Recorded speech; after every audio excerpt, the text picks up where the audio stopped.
જય શ્રી કૃષ્ણ, જય માતાજી, હર હર મહાદેવ। આજે આપણે મા મહિનામાં તો સૂર્યનારાયણના વ્રત વિશે જાણશું। જય સૂર્યનારાયણ દેવ। સૂર્યનારાયણનું વ્રત, આ વ્રત મા સુદ સાતમ અથવા કોઈ પણ રવિવારથી કરી શકાય છે। વ્રત કરનારે નિત્યક્રમમાંથી પરવારી સૂર્યનારાયણની પૂજા કરવી, સૂર્યનારાયણની વાર્તા સાંભળવી અને એ વખતે સૂર્યનારાયણ સૂર્યનારાયણ સૂર્યનારાયણનું ઉચ્ચારણ કરવું। આ રીતે આ વ્રત 6 માસ સુધી કરવું। કોઈ એક વનમાં સૂર્યનારાયણ દેવ રહેતા હતા। તેઓ ઉંમર લાયક થયા ત્યારે માને કહેવા લાગ્યા, માં, મારો વિવાહ કરો, હવે હું મોટો થયો છું। માએ કહ્યું, બેટા, આ વનમાં તારો વિવાહ કોની સાથે કરવો? સૂર્યનારાયણે કહ્યું, આ વનમાં એક રાણી રહે છે, તેને રનાદે નામની સુંદર દીકરી છે, તેની સાથે મારો વિવાહ કરો। માએ કહ્યું, એ લોકો માનશે? સૂર્યનારાયણે કહ્યું, તમે પૂછી તો આવો। રાણી પાસે જઈ સૂર્યનારાયણની માએ માંગું નાખ્યું।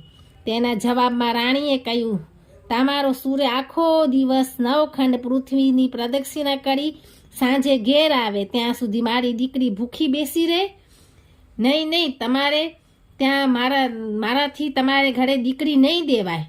સૂર્યની માં નિરાશ થઈ ઘરે આવી અને સૂર્યને બધી વાત કહી। સૂર્ય બધી વાત સમજી ગયો। જતાં જતાં તેણે માને કહ્યું, માં, આજે રનાદે આપણા ઘેર કલેરું માંગવા આવશે, પણ તમારે એની માને કહેવાનું કે જો ઠીકરી ભાંગશે તો દીકરી લઈશ। આમ કહી સૂર્ય જતો રહ્યો।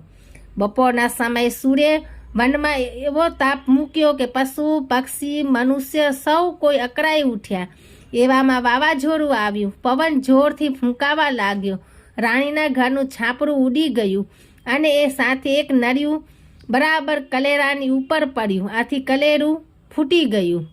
રાણીએ રનાદેને સૂર્યના ઘરેથી કલેરું લઈ આવવા મોકલી। રોટલા ઘરવા કલેરું તો જોઈએ ને, કલેરું માંગ્યું। સૂર્યની માએ કહ્યું, દીકરી, કલેરું તને આપું, પણ એ પહેલાં તારી માને જઈને પૂછી આવ કે ઠીકરી ભાંગશે તો દીકરી લઈશ। રનાદે પોતાની માને પૂછવા ગઈ। રાણીએ કહ્યું, વારું, સાચવીને લાવજે, એટલામાં શેનું ભાંગી જાય।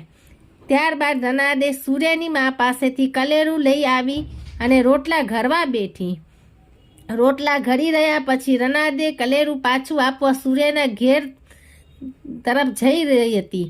થોડે સુધી ગઈ ત્યાં રસ્તામાં તેણે સાંઢિયાને લડતા જોયા। રનાદે કંઈ નક્કી કરે એ પહેલાં જ અચાનક અડફેટમાં આવી ગઈ અને હાથમાં રહેલું કલેરું ફૂટી ગયું।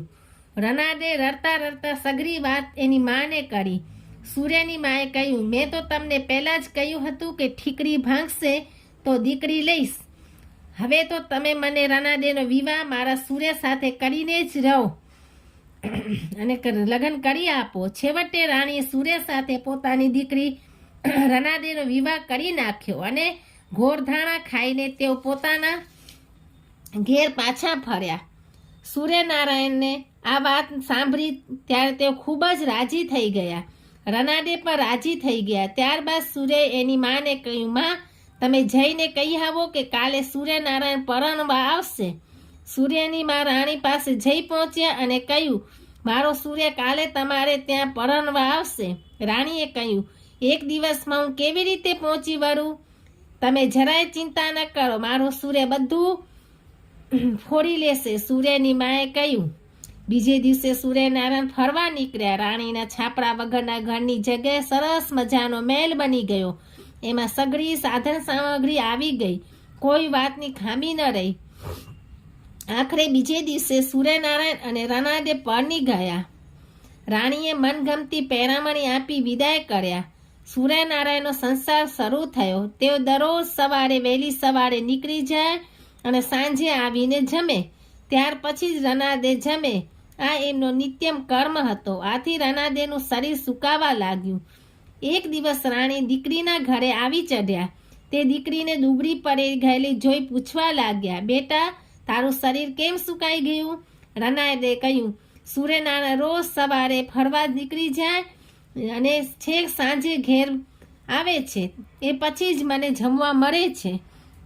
આ સાંભળી રાણીએ કહ્યું, એમને કહેજે કે સાકરનું પાણી પીને જાય પછી તું ખાય તો વાંધો ના આવે. બીજા દિવસે સૂર્યનારાયણ ફરવા નીકળવાની તૈયારી કરતા હતા ત્યાં રનાદે કહ્યું, હવેથી તમે સાકરનું પાણી પીને જજો. સૂર્યનારાયણે આશ્ચર્ય પામી તેમની સામે જોયું અને કહ્યું, રનાદે, જ્યાં સુધી હું નવખંડ પૃથ્વીમાં જીવ માત્રનું પૂરું ના કરું ત્યાં સુધી મારાથી પાણી પણ ન પીવાય. આમ કહી તેઓ ચાલ્યા ગયા. રનાદે વિચારમાં પડ્યા. તેમને થયું કે શું સૂર્યનારાયણ જે બોલ્યા તે સાચું હશે? આજે એમનું પારખું કરી જોવું એટલે ખબર પડે.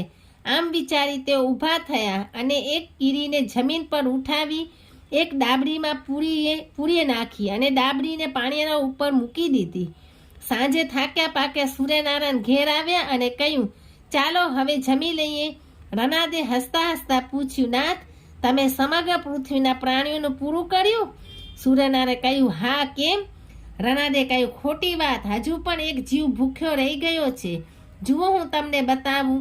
એમ કહી તેઓ પાણીયારામાંથી ડાબડી લઈ આવ્યા. ડાબડી ખોલીને જોયું તો પોતાના ચાંદલાના ચોખાનો દાણો અંદર પડી ગયેલો. કીડી ઘરનાના છેડેથી પાણી પીને ચોખાના દાણા પર ચોંટી ગઈ હતી. આ દ્રશ્ય જોઈ રનાદે આશ્ચર્ય પામ્યા. સૂર્યનારાયણે કહ્યું, જોયું ને, કીડીથી માંડીને કંજર સુધી છે કોઈ ભૂખ્યું? આજે તમે મારા ઉપર શંકા કરી, તેથી તમને શાપ આપું છું કે તમે રાંધો તોય ઓછું પાડજો, ભૂખ્યાને ભરભરતા રહેજો. એમ બોલી તેઓ જમવા બેઠા. એક કોળિયોમાં માનો રાખ્યો, એક કોળિયો રનાદેનો રાખ્યો અને રાંધ્યું હતું એટલું બધું ખાઈ ગયા. સાસુઓ એક એક કોળિયો ખાઈને ઉઠ્યા. આમ કેટલાય દિવસ સુધી ચાલ્યા કર્યું. એક દિવસ સૂર્યનારાયણ માને પૂછ્યું, માં, તમારું શરીર સુકાઈ કેમ ગયું? માએ કહ્યું, દીકરા, એક કોળિયો બહુ ખાય ને એક કોળિયો હું ખાઉં, આથી શરીર કેમ વધે? આ સાંભળી સૂર્યનારાયણ વિચારમાં પડી ગયા અને પછી બોલ્યા, તો પછી તમે મારું વ્રત કેમ શરૂ નથી કરતા?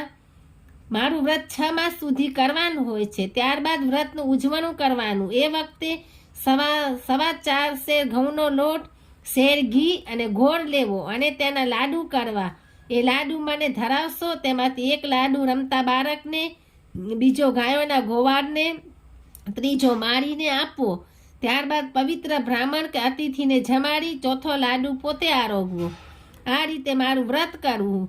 આ વ્રત કરવાથી દુઃખ દારિદ્ર્યનો નાશ થાય છે, બળ, બુદ્ધિ ને ધન વધે છે, આયુષ્ય વધે છે, વાંજિયાને ઘેર પારનું બંધાય છે અને અંતકાળે મોક્ષ પ્રાપ્ત થાય છે. મા તથા રનાદે સૂર્યનારાયણનું વ્રત શરૂ કર્યું. 6 મહિના પછી તે ઉજવ્યું. એ વખતે અતિથિ તરીકે વનમાં ફરતા ફરતા રામ લક્ષ્મણ આવી ચડ્યા હતા. એમને જમાડી દીધા. હવે તો તેઓ થોડું રાંધે તોય વધે, થોડું જમે તોય ધરાઈ જાય.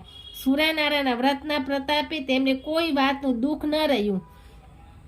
સીતાજી પણ સૂર્યનારાયણ વ્રત કરતા હતા, તેથી તેમણે કહ્યું, તમે તો જમીને આવ્યા, મારે વાર્તા કેવી કોને? રામ લક્ષ્મણ કહે, આજ વનમાં એક રબારણ રહે છે, તેનો એકનો એક દીકરો મરી ગયો છે.